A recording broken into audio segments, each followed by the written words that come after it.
Cool. Okay. Now it's on to be in, and it's a crazy mess. Okay, so as we were talking a little bit before, I see that a lot of you guys do confirmation and whatnot.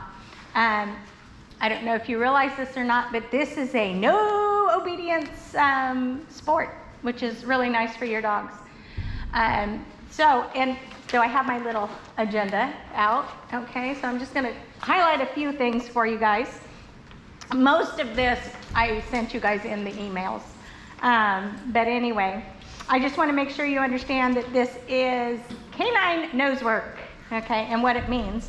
And as we were talking earlier, it's gonna bring out the confidence in your dog, because we want your dogs to be independent from you, and that's where the no obedience part comes from. Okay, so we want our dogs to go out and search and hunt and find these things without any help from us. And that's kind of hard to do if you guys are hovering over the top and you're guiding them. And I've seen people do that, and I've seen people do that in trials, which really is kind of scary, but it is.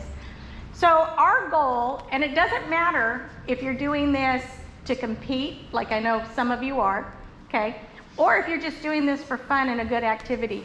Nose work is one of the greatest ways to keep a dog, a working breed dog, engaged, okay? So they need to think, okay? Nose work makes them think.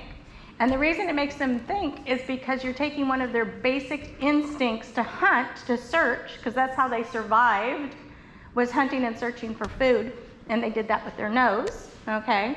So it's making them think. They have to actually follow how the odor went.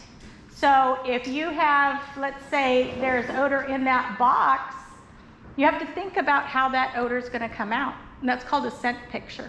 And your dog does. So it will come out over the box.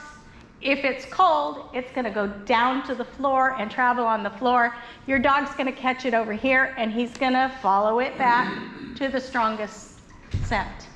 Okay, so that's a scent picture. And we're going to have like a whole bunch of information on that later. But it's your job and what we teach you here. So we're teaching the dog how to use a skill he already knows how to use. He just doesn't know quite exactly how to hone it. So we're going to teach him how to hone it, okay? And what you guys are going to do is you're going to learn as the handler how to read your dog, okay? So your dog is the one who's gathering the information, but you have to, in turn, be able to understand what he's trying to communicate to you, okay? So that's where my job comes in. I'm watching both you and the dog, and I do a lot of talking in class, okay? So I'll be talking to you, and I'll say, now did you see that? Did you see that little movement? Did you see that head turn? Did you see that? Oh, did you see the whiskers going like this? I'll say things like that to you. That's how we learn. That's also why, one of the reasons that I want to make sure, because in a lot of nose work classes, I know people go out, you know, and they go out early to get their dog or whatever so that they can stand out there and talk. But when you do that, you miss watching the other dogs run and, you know, the team run. And so you're missing the part where I'm pointing things out that you can also be learning from somebody else's dog, not necessarily just your dog, okay? In beginning or intro to nose work, we start with boxes and we start with primary food. Now, I know, so I got off track there for a second. Okay, now the one thing I want to make sure that you guys understand is that every team is different, okay? And I am actually watching your dog and you. So, and because every team is different, every dog is different. Every dog reacts different to smells. Every dog reacts different to the noise outside. Every dog's going to react different to somebody dropping something on the floor while they're sitting there, or the chair scooching, or whatever. And it may be a point to where I say something, and then in one context, and then I tell you something different, okay? And you go, well, I don't understand, because you just told me, or you just told them, blah, blah, blah.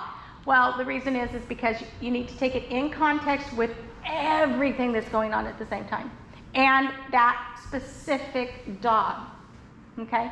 So if you ever come across that and you're not really sure why I told you one thing and them something else, speak up, because that's the way you learn, okay? Never don't ask a question, because I'm a question fanatic, so I'm a crazy, insane person that loves school, so whatever. Anyway, okay, so I'm going to tell you a little bit about my story, why I got into nose work, and then we're going to go around, introduce ourselves, and tell a little bit about your dogs. I now know about your dogs, but everybody else doesn't. Okay, so first thing you need to know about me is I have MS, and so if there is times where I am too tired, I will cancel classes. Texting is always best for me, or calling. Make sure to leave a message if you call, because sometimes I may not be able to get to the phone because I might be down, okay?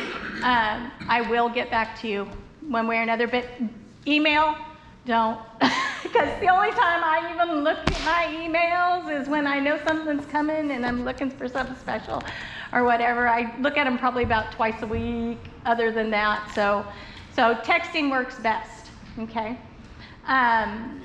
So that's number one. Okay, one of the reasons that I got into nose work was because I was I had gotten a new dog, Sammy, and that's the husky, okay? And if we all know huskies, anyway, and I was looking for ways to bond with this dog, okay? Because she obviously needed more something, you know, that I couldn't give her. I could no longer do rally because I was doing rally with her. She loved it, but I could no longer do it, okay?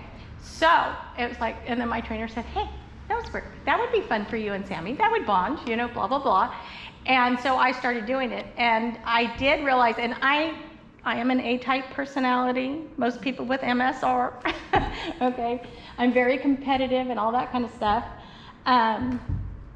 So anyway, we got into that, and I did start thinking to myself, well, this is something I can actually compete at, you know, even with my disability. And most people don't realize I have one until all my symptoms say, hey, Lou, and that